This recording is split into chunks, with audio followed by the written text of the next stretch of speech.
Miguel, 25 years is a long time. You should have gotten your papers already.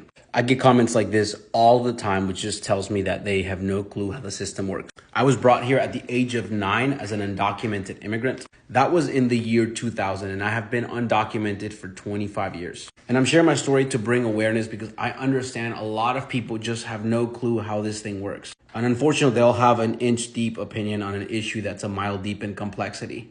If that's you, I hope that you make an effort to listen.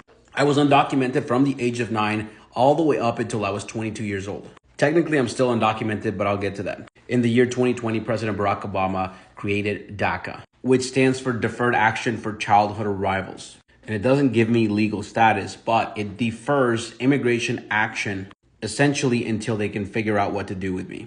So even though it does not give me legal status, I was able to get a work permit, a social security number, and a driver's license. President Barack Obama did this because he tried to pass comprehensive immigration reform, which is just a big word for trying to fix the immigration system holistically, meaning stronger border security, but also figuring out what to do with the 11 plus million people who are here undocumented. Because anybody in their right mind would understand that removing 11 million people, which is probably a much higher number by now, is not only a logistical nightmare, but it's also going to be incredibly expensive.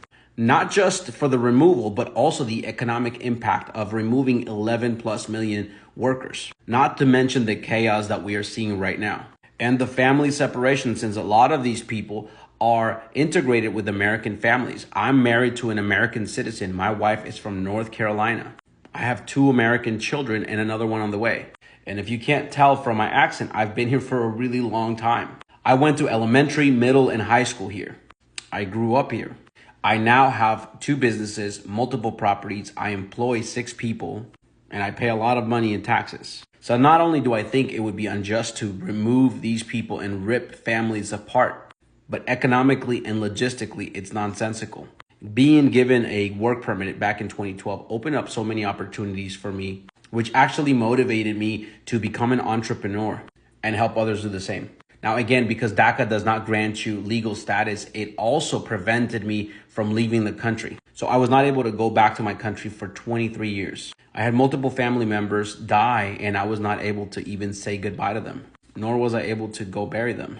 But a couple of years ago, my grandfather passed away, and I requested what's called a humanitarian advance parole, which under DACA allows me to leave and have a legal point of entry.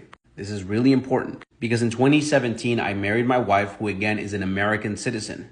I began a different immigration process for her to petition me to have a residence and then eventually a citizenship. This process has now taken 8 years. So far, I'm about $20,000 in, including attorney's fees and immigration fees and all kinds of other fees. I have filed countless applications. Now, when I entered the country at the age of 9, I had no documentation, so I was an undocumented 9-year-old. I had no legal point of entry, which is required to have my wife petition me without having to leave the country. That's called an adjustment of status. That's why other people who came here legally and then get married, they just have their status adjusted and they are given a residence. I was not able to do that. Not only that, I had to follow a different path that has taken so far 8 years. I've literally been waiting this long. The path that I'm on requires for me to leave the country and request a legal entry, meaning I have to have an interview at a U.S. consulate in Mexico. Now, I've been waiting for this interview for, again, 8 years. Back in April, I received an email that said I had to go to my appointment within 3 weeks. I just found out my wife is pregnant with our 3rd baby, and due to the political climate, I didn't want to leave the country and get stuck in Mexico and leave my pregnant wife here with my 2 children. So we decided to postpone it. Now I can go back and file the other process, which allows me to do an adjustment of status, and we're considering doing that. All this to say, it has not been for lack of effort. And thankfully, I'm close to being at the end of my process. And I say all of this because most people think it's something you can do very easily, and it's not the case, especially for somebody who came as an undocumented child. But more importantly, I think it's super important for people to not dehumanize immigrants. I mean, we use terms like alien. And when you use those kind of terms that dehumanize people, it allows you to think of them and treat them in a different way than you would like to be treated. Because yes, we are from another country, but we are human beings just like you. We have the same basic fundamental needs, which should help you have more compassion and empathy for these people. Because if you were in your country and you had to leave due to violence, hunger, need, not being able to provide for your children, out of basic fundamental human needs, it's very likely you would do the same thing.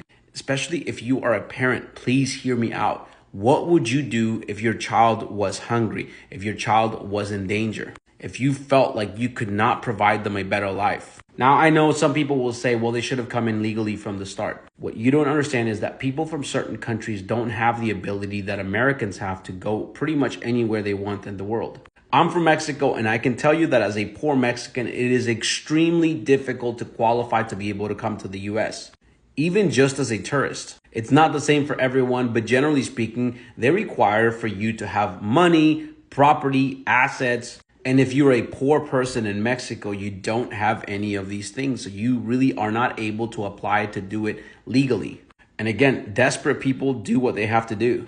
They don't do it because they want to leave their homeland. And most of these people make these decisions with great sacrifice. My mother was not able to see her father for 25 years, and even when he passed away, she was not able to see him. And this is a very common story. Families will literally not see each other for decades and sometimes till the end of their life. And again, I'm trying to get you to think about these people as human beings just like you, because that's what they are. They're made in the image of God just like you. And if you can't see that, I hope you never have to be in a situation like they have. I'm trying to bring awareness to this issue, so please help me share. And if you have any questions, let me know in the comments.